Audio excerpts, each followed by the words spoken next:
presumí que me aguardabas. Esperaba que lo presumirías. La luz del Cristo será testigo de nuestro enfrentamiento. El triunfador de este duelo será el merecedor del amor de doña Inés.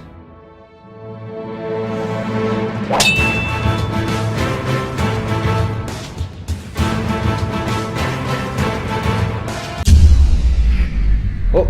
¡Qué extraño! No corre aire. ¡Vamos, en guardia! ¡Pardiez! ¡La luz de nuevo!